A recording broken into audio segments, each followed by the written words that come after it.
시편 139편의 성경 본문을 몇 개를 좀 읽겠습니다. 여호와여, 주께서 나를 감찰하시고 아셨나이다. 우리를 감찰하시고 아셨나이다. 시간 관계에서 일일이 찾으니까 시간이 걸려서 그냥 넘어가겠습니다.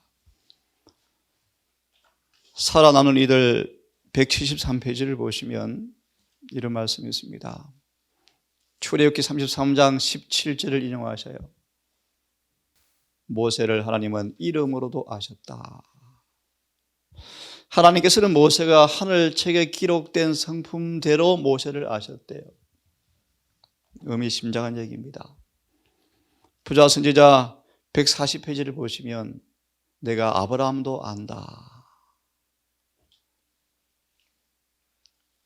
적어도 아브라함은 주님을 배신하지 않을 것을 미리 아셨대요. 그래서 그를 부르셨어요. 사단이 모세의 시체를 가지고 다투실 때 사단에게 주님께서 그렇게 말씀했대요. 나는 내 종 모세가 하늘 기록책에 이름이 기록된 걸 내가 안다. 그렇게 말씀하셨대요. 사단에게요. 왜 그런가? 이렇게 표현합니다. 모세는 죄를 진정으로 뉘우치고 회개했으므로 그의 품성에 하나의 죄도 남아있지 아니하므로 하늘책에 기록된 사실을 주님께서 마귀에게 말씀하시고 모세를 부활시키셨다. 우리 여러분 다 아십니까? 안드레가 시몬을 전도하고 시몬이 급히 오자마자 주님은 베드로를 뭐 하셨죠? 다 하셨어요. 그의 충정, 인정 많은 것, 급한 성미, 주제넘는 정신, 뛰어다니는 충동심, 격정, 하지만 충성을 보시고 그의 타락과 배도와 순결을 다 바라보시면서 장차 너를 개발하라. 특별히 그의 자부심, 자신을 과신하는 정신, 망할 망조죠 망조. 너는 조약돌에 불과해. 너는 떼굴떼굴 다니는 돌에 불과해. 너는 스스로 뭔가 할 수 있다고 느끼지만 주님께서 그를 붙잡지 아니하면 너는 구르는 돌에 불과해. 이름을 지어주었죠. 이 말씀이 참 용기와 엄격한 엄숙한 두려움이 임합니다. 나를 감찰하시고 다 아셨나이다. 우리를 다 아셔요. 행전 10장을 연구해 보세요. 내가 고넬료를 안다. 참 놀라운 말씀이에요, 여러분. 시대의 소망 479페이지 보시면 찾지 마십시오. 우리가 사는 거리와 이름과 주소도 아신다. 참 놀라운 말씀이에요. 베드로야, 저 고넬료가 있는데 그는 비록 이방인이지만 받은 빚대로 살고 있다. 그를 가 전도 좀 해라. 여러분 이곳에 왜 앉아 계십니까? 저는 확신합니다. 우리를 아시는 하나님께서 우리를 인도하셨어요. 네? 우리를 감찰하시고 아셨나이다. 나의 안고 일어섬을 하시며 멀리서도 나의 생각을 통촉하시오며. 하나님을 두려워하십시오, 여러분. 네? 나의 길과 눕는 것을 감찰하시며 나의 모든 행위를 익히 아시오니. 예? 마음이 청결한 자는 복이 나니 저희가 하나님을 볼 것이며 하나님의 시야의 눈앞에 마치 그분이 나를 보는 것처럼 생애하는 사람들, 예? 그런 사람들 성경은 말하기를 마음이 청결한 사람이다. 늘 그들은 주님을 보는 것처럼 보고 살아가는 사람들이다. 우리의 생각과 앉고 일어섬과 눕는 것과 모든 행위를 아시고 내 혀의 말을 알지 못하시는 것이 하나도 없나이다. 그분 앞에 숨길 것이 아무것도 없습니다. 그러나 저는 감사해요. 하나님은 우리가 기회가 되어지면 지을 죄까지 짓지 않도록 도우시는 분이죠. 얼마나 감사합니까, 여러분? 시편 19편 끝을 말씀 여러분들 했죠. 그리고 내 입의 말과 마음의 묵상이 그 앞에 연락되기를 원하나이다. 여러분 요즘 제 마음속에 강한 부담은 더 철저한 회개를 해야 되겠다. 그래서 어젯밤도 과거의 생활가 반초되어지면서 베드로처럼 베드로가 순교장 앞에서 그는 또 회개했고 회개했다 그러잖아요. 과거의 지은 죄가 떠올라서 회개하고 용서받았지만 더 자신을 혐오하고 그는 구주처럼 죽을 수 없다는 부인의 모습 가운데 거꾸로 못 박아달라는 그 모습, 베드로의 회심의 모습. 여러분, 시세가 험악합니다. 임박합니다. 정말 주의 재림이 더 가까워왔습니다. 더 두려운 사실은 재림 직전에 하늘에서 은혜 시간이 끝날 것입니다. 나는 그를 안다. 모세처럼 우리가 저를 뉘우쳤으므로 그의 품성에 아무 흠이 없이 흠도 남지 않고 따라서 그의 이름을 하늘책에 흐르지 않고 기록됐다고, 똑똑하게 기록되었다고 예수께서는 마귀한테 내가 안다라고 말씀하셨다. 살아남은 이들 173페이지. 참 멋진 말씀이에요, 여러분. 위로와 용기와 소망이 되는 말씀입니다. 폈으니까 한 군데 더 읽어보고 우리 본문을 돌아오겠습니다. 7절의 말씀 보면 내가 주의 신을 떠나 어디로 가며 주 앞에서 어디로 피하리까? 우리를 가장 잘 아시는 하나님께서 우리를 최선의 길로 인도하신다는 사실을 믿으시고 매사에 그분이 비단 앞에서 충성스럽게 순종하기를 간절히 바랍니다. 마지막 구절을 보고 본문을 돌아옵니다. 23절, 24절. 지금 대속죄일에 무시로 나올 기도 내용입니다. 너무 중요하죠. 하나님이여 나를 살피사 내 마음을 아시며. 만물보다 거짓되고 부패한 것이 인간의 마음이잖아요. 타락한 마음이잖아요. 새롭게 되지 못한 마음이잖아요. 내가 말해놓고 얻어놓고도 자기가 속는 사람들이거든요. 그 죄인지도 모르고요. 우리 마음을 살피사 내 마음을 아시고. 예를 들어서 베드로, 야고보 같은 사람, 주님, 저 사람들이 너무해요. 왜 주님을 영접하지 않죠? 주님은 아셨죠. 주님께 충성한다는 표현이었지만 그 마음속에 악한 마음이 들어있는 걸 주님은 아셨죠. 그렇죠? 우리 마음을 아시며 나를 시험하사 내 뜻을 아옵소서. 내게 무슨 악한 행위가 있나 보시고 나를 영원한 길로 인도해 주십시오. 이 기도가 우리 매 발걸음 기도가 되기를 바랍니다, 여러분. 그래서 우리 모든 삶의 모세처럼 모든 죄가 뉘우쳐지고 우리 품성에 죄가 하나도 남김없이 하늘책에 기록되는 사람으로 내가 그를 안다 라는 사람으로 주 앞에 연락되기를 간절히 바랍니다. 저는 베드로에게 할 얘기가 참 많은데요. 베드로는 형제를 통하여 형제여 내가 확실히 메시아를 만났어요. 베드로는 2번 기다리지 않았다. 이미 그의 마음은 심령이 가난한 사람이었어요. 즉시 따라요. 즉시 급히 서둘렀다. 그의 성품을 다 읽으시고 내가 너를 이름을 지어줄게. 게바다. 빌립은 나다나엘을 불렀다. 이쪽 나다나엘은 침례 요한이 설교한 그 와중에 있었답니다. 나다나엘이 예수님에 대한 침례 요한의 설교를 부인할 수가 없었는데 예수의 용모를 바라보자 실망을 해버렸다. 빈곤, 수고, 흔적을 바라보고 과연 메시아일까? 하지만 침례 요한의 설교가 너무나 강한 확신을 주어서 부인할 길이 없어서 참 중요한 말씀이에요. 사람들에게 물어보지 않고 나다나엘은 다시 기도하러 갔어요. 하나님, 이분이 메시아입니까? 정말 알게 해달라고 기도하였다. 그때요, 성령이 그에게 임하여 하나님께서 당신의 백성들을 찾아오셔서 그들을 위해서 구원의 뿔을 일으키셨다는 사실을 확신했는데 정말 그분이 이분 맞을까? 요한이 말한 저분이 맞을까? 라고 흔들리고 있었다. 참 이 놀라운 말씀이요. 종종 빌립이 이 나다나엘과 함께 기도하러 갔는데 이 빌립이 예수를 만나자 내 형제, 내 친구 나다나엘이 기도하고 있을 거야라고 확신하고 기도처로 찾아간 거예요. 그죠? 찾아간 거예요. 이런 말씀이었습니다. 빌립은 그렇게 지금 전도하러 갔으면서도 아직 흔들리는 믿음을 가지고 있었지만, 그래서 이렇게 표현한답니다. 요셉의 아들 나사렛 예수를 만났다. 이렇게 표현해요. 빌립은 여전히 뭐가 흔들리는 믿음을 가지고 있었다. 그죠? 그런 믿음. 그러자 나다나엘의 마음속에 다시 선입견이 일어났다. 여러분 참 중요한 말씀이에요. 우리 종교 설교를 들어보면요, 저 사람 설교하는지 전해주는지, 설교라는 것은 뭐예요? 내가 믿는 말씀을 전파하는 것이거든요. 그죠?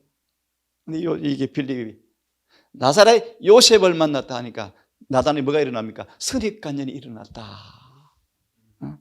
그래서 나다나엘이 무슨 선한 것이 날 수 있느냐? 하지만 빌립도 또 좋은 은사가 있습니다. 빌립은 논쟁하지 않았다. 그냥 와보라. 나다나엘이 잘 모르지만 가보자. 와보라. 이렇게 말합니다. 그때 나다나엘이 나오죠. 예수께서 그를 보시고, 이야, 간사한 것이 없도다. 우리들 다 아셔요. 빌립이 너를 부르기 전에 무화과 나무 아래 있는 것을 내가 이미 안다. 얼마나 여러분 기가 막힙니까? 빌립이 너를 부르기 전에 내가 너를 안다는 것입니다.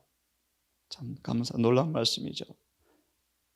그것으로 충분하였다. 무화과 나무 아래서 홀로 기도하던 나다나엘에게 증거했던 하나님의 성령께서 이제 예수의 말씀을 통하여 그에게 말씀하셨다.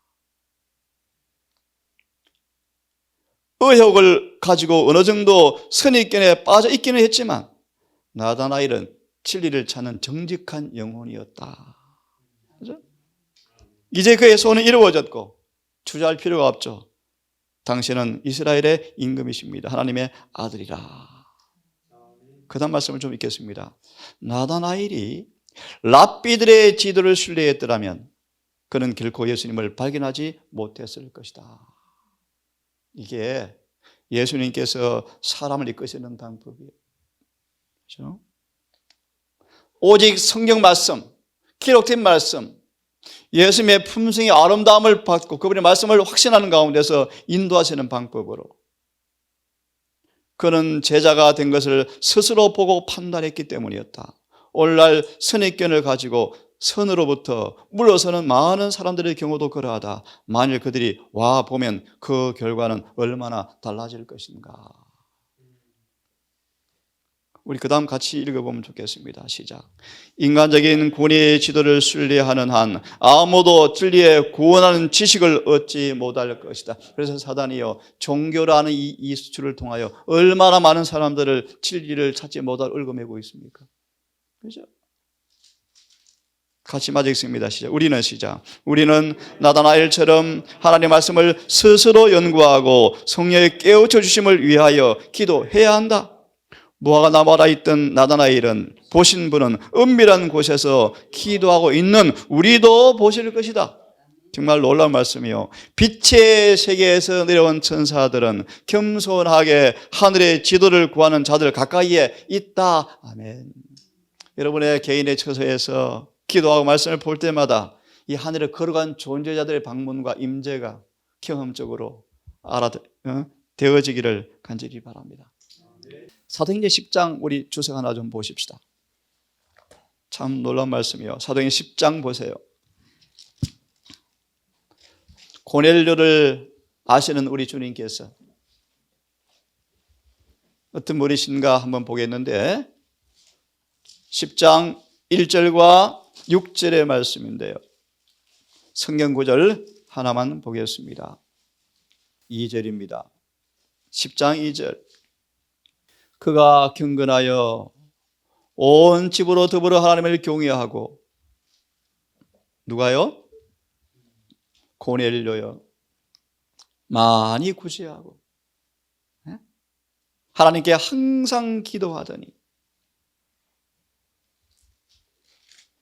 이 구절에 인용된 증언에 이런 말씀이 있습니다. 진리를 열렬히 찾는 사람은 어둠 속에 버려지지 않을 것이다. 한번 같이 읽어보겠습니다. 진리를 찾는 사람들은 우리 어둠 속에 버려지지 않을 것이다라는 말씀에서 둘, 넷, 여섯, 앞으로 일곱 번째 줄 말씀도 한번 읽어보면 좋겠습니다. 우리를 아시되 이름까지도 아시고, 진리를 열렬히 찾는 사람이라는 제목의 역으로 일곱 번째 줄입니다. 우리를 아시되 이름까지도 아시며, 우리가 정확히 어디에 사는지, 우리가 어떤 정신의 소유자인지, 우리의 생활의 모든 행동까지 다 아신다는 것이다. 우리 이런 하나님을 섬기고 있어요. 이런 주님을 섬기고 있어요. 행전 10장 1절 6절의 주석에 진리를 열렬히 찾는 사람이라는 제목이 바로 앞에 좀 읽습니다. 제가 봉사하는 천사들은 교회들을 거쳐 지나가면서, 이 처음이 거쳐 지나가면서 각 사람이 자기의 의무에 신실한지를 주목하고 있다. 그 다음 말씀을 읽어보겠습니다. 나다나엘처럼 진리를 열렬히 찾는 사람들을 하나님은 결코 어둠 속에 버리지 않으신다. 한번 천천히 따라서 읽어보세요. 여기에서 주께서는 주어진 모든 빛을 따라 행하는 사람들을 어둠 속에 버려두시지 않으시고 그들과 교통하기 위하여 그의 천사들을 보내신다는 적극적인 증거를 주셨다. 고넬료가 이방인이었지만 나중에 쭉 읽어보세요. 그는 받은 빛대로 살고 있었다. 로마서 2장의 말씀이요. 양심에 주어진 빛대로 살고 있는 사람이었어요. 많은 구제와 기도하였고 이방인이었지만 하나님을 경외한 사람이었다. 그를 주님이 찾으시죠. 10장 요한복음, 내 양을 내가 잘 안다. 내 양을 한 번도 잃어버린 적이 없다. 그를 찾아가기 위해서 베드로에게 계시를 주어서 찾아가게 만들잖아요. 네? 고넬료는 보시래요. 참 놀라운 말씀이요. 구약 성경에 주어진 교훈에 따라 살고 있었고 이방인 백부장이었지만 마지막 때 되었지만 이런 사람들이 나타날 거예요. 여러분, 교회 안 나와봤어요. 직접 전도도 안 받아봤지만 이런 고넬료 같은 사람이 있을 거예요. 그렇죠? 주께서는 사자를 그에게 보내사 어떻게 할 것인지를 말씀해 주셨다. 하나님께서 천사를 시켜서 넘어가십시오. 그 다음 말씀에 하나님께서 의도하신 바는 하늘에서 지식을 받은 사람들과 고넬료를 연결시켜 주시는 것이었고, 참 의미가 있는 말씀이요. 난 직접 하나님한테만 배우면 돼. 사람 가르침 받을 필요가 없어. 좀 조심해야 할 사람들이에요. 그게 하나님 방법이 아니에요. 하나님은 성경 교사들을 주셔서 연결시키셔요. 서로 보완하고 서로 온전한 지식 가운데 자라기를 바라지 혼자 하게. 그래서 교회를 조직하신 거예요. 잘 보십시오. 그 사람들이 빛을 구하는 사람들에게 빛을 나누어 주게 하시는 것이었다. 그래서 누구를 보내요? 베드로를 보내잖아요. 천사가 다 가르쳐주면 될 텐데요. 하나님은 항상 이와 같은 방법으로 그의 백성들을 취급하신다. 참 중요한 말씀이에요. 영적인 교만한 사람들이 있죠. 직접 하나님께만 받는 사람들이 있죠. 아주 교만한 사람들이요.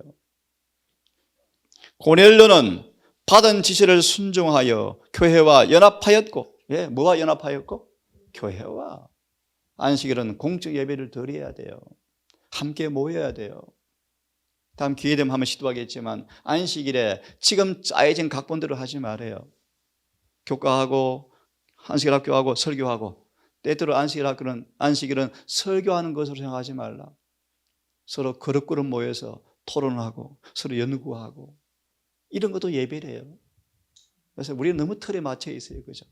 그러면 조금 한 번씩 개선해 볼 마음이 있습니다. 고넬료는 받은 지시를 순종하여 교회와 연합하였고 하나님과 동역하는 유용하고 가마력 있는 일꾼이 되었다. 하나님이 이름 부리셨어요. 자, 그러면 오늘 말씀을 한번 정리를 좀 해보기 위해서 성경 구절과 정어를 좀 몇 개 찾고 마무리하려고 합니다. 에베소서를 좀 펴보세요. 에베소서 2장부터 펴시면 펴면서 듣기를 바랍니다. 초대교회 기초가 이제 요한과 안드레와 시몬과 빌립과 나다나엘 이들을 통해서 교회의 처음 기초가 놓였다 라는 말씀을 염두하시면서 에베소서 말씀을 좀 읽기를 원합니다. 2장의 말씀이요. 됐습니까? 13절을 12절을 이양 뺐으니까 읽습니다. 그때 너희는 그리스도 밖에 있었고 이스라엘 나라 밖의 사람이라 약속의 언약들에 대하여 외인이었고 세상에서 소망도 없고 하나님도 없는 사람이었다. 그런 우리 서로가 이제 멀리 있던 너희가 그래서 예수 안에서 그리스도의 피로 가까워졌느니라. 그는 우리의 화평이신지라 둘로 하나를 만드사 중간에 막힌 담을 헐어버리시고 16절 이 둘을 한 몸으로 이 동산이 이런 사랑으로 하나가 되셔야 늦은 비가 와요. 여러분 한 몸으로 한 몸은 지체가 아프면 같이 아프잖아요. 다른 말 내 이웃을 내 몸처럼 사랑하는 부흥이 이 동산에 있기를 바랍니다. 한 몸이 되어지면 그죠? 하나님과 화목하게 하려 함이라. 내려가서요 18절을 읽고 싶어요. 저로 말미암아 둘이 한 성령 안에서 아버지께 나아감을 얻게 하심이라. 19절 동일한 시민 동일한 성도 하나님께 속한 사람이라고 말씀하시면서 20절 22절 같이 읽습니다. 시작. 너희는 사도들과 선지자들의 터 위에 세우심을 입은 자라. 그래서 예수께서 친히 모퉁이 돌이 되셨느니라. 그의 안에서 건물마다 건물은 뭘 가리켜요? 우리 개개인 각자를 가리켜요. 우리 개개인 각자 건물마다 시작 서로 연결하여 주 안에서 성전이 되어 원문은요 한 성전이 되어가고 이 세상의 교회는 하나밖에 없어요. 제일 먼저 기초가요 아담과 하와가 놓였어요. 모퉁이돌 위에. 그래서 에리시 읽어보시면 아담과 하와가 제일 먼저 교회가 벽돌이 되어지고 지어져서 마지막 재림교회가 마무리 공사꾼으로 부르셨대요. 제가 다시 읽어보겠습니다. 여러분 21절 시작. 그 안에서 건물마다 서로 연결하여 주 안에서 한 성전이 되어가고 너희도 성령 안에서 하나님의 거하실 처소가 되기 위하여 예수 안에서 함께 지어져 가느니라. 여러분 함께 지어져 가는 동산 되었으면 좋겠어요. 함께 서로 돌아보고 서로 권고하고 서로 구원의 길을 위해서 사랑으로 연합하는 동산 되기를 간절히 바랍니다.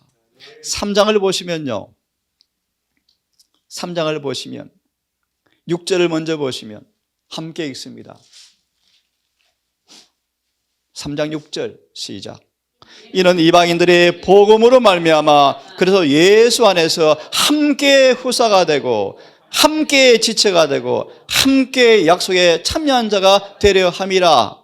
제가 있습니다. 10절 이제 교회를 통하여 바로 이 일을 하늘의 정사와 권세의 자들에게 각종 지혜를 알게 하기 위해서 교회를 사용하신다.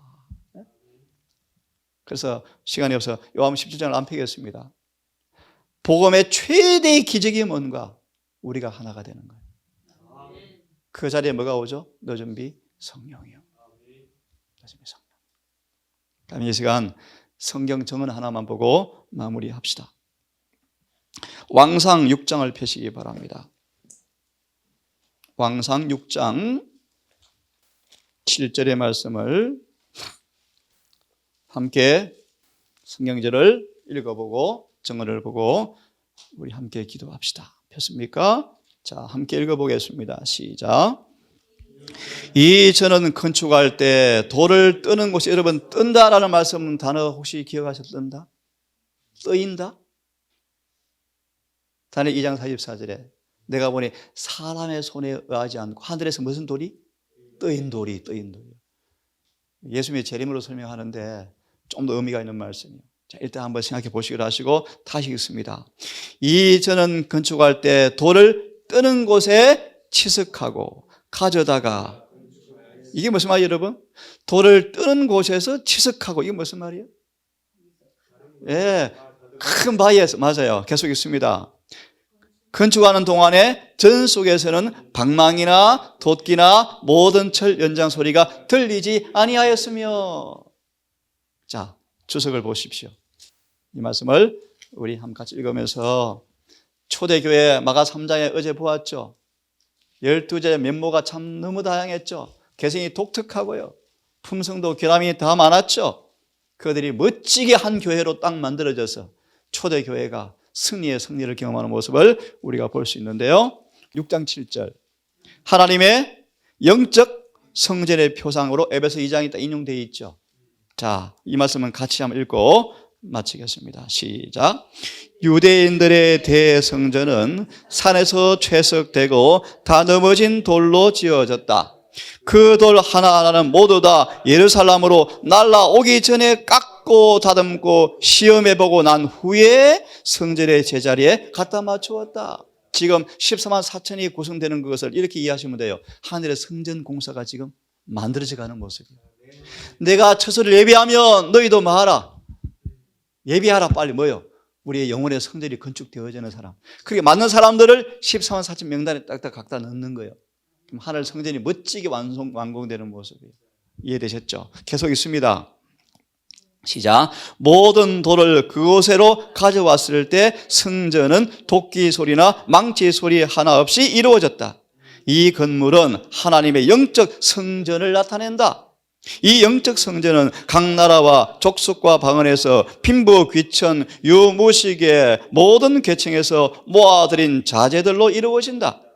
그것은 망치와 끌로 갖다 맞추어 죽은 자재들이 아니라 진실로 세상에서 채석해낸 산재료들이며 그 성전의 주인이신 크시고 완전하신 건축자께서 지금 갈고 다듬어서 영적 성전 각 곳 자기 자리에 갖다 맞추고 계신다. 아멘. 우리 자리가 도와드려야 교회, 내 성전의 기둥이 되겠다는 말씀이 그런 말씀이에요. 그죠? 자, 마지막이겠습니다. 이 성전이 완성될 때 이 성전의 모든 부분이 완전할 것이요 그것은 천사와 사람들의 칭송거리가 될 것이다. 이는 그 건물의 설계자와 건축자가 하나님이신 까닭이다. 그러나 아무 사람도 주님 위에 떨어져서 깨어질 필요가 없다고 생각지 말라. 어떤 사람, 어떤 나라도 모든 사상과 습관이 완전하지는 못한 법이다. 이 나라는 저 나라에서, 이 사람은 저 사람에게서 배워야 한다. 그러므로 하나님께서 여러 나라 사람들을 한데에 섞어서 목적도 판단도 하나가 되게 하신다. 그렇게 되면 이것이 그리스도 안에 있는 연합의 좋은 예가 될 것이다. 아멘. 초대교회가 이렇게 만들어졌습니다. 다양한 돌들이 와가지고 투박하죠. 따듬고 다 망치질해서 마침내 성령을 주어서 한 성전으로 딱 만들어 버리셨어요. 이 동산도 그런 경험을 바라보면서 오늘도 우리 여러분 예수 안에서 함께 젖어가는 아름다운 경험이 있기를 간절히 바라면서 말씀을 마치겠습니다. 자비하신 아버지, 세상의 수많은 장소에서 각기 돌은 원석이었지만 우리의 가치를 부여하시고 우리를 떼내 오셔서 이 동산의 채석장에서 각자 있는 곳에서 삶의 현장에서 우리 정밀 가공하신 우리 주님께서 망치와 끌과 톱으로 우리를 연마하시고 다듬으시고 깎으셔서 누가 늦은 배를 줄 만한 사람인지를 살피시는 아버지 앞에 오늘도 아버지 엄숙하게 무릎을 꿇었습니다. 우리를 가장 잘 아시는 아버지시여, 주님의 빛 가운데서 우리를 잘 알게 하사 숨은 죄악에 쏙지 않게 하시고 시편 139편 끝절처럼 정말 주 앞에 모든 행위와 모든 생각까지 감찰하셔서 주께서 간합하시는 의로운 제물로 우리를 변화시켜 주시옵소서.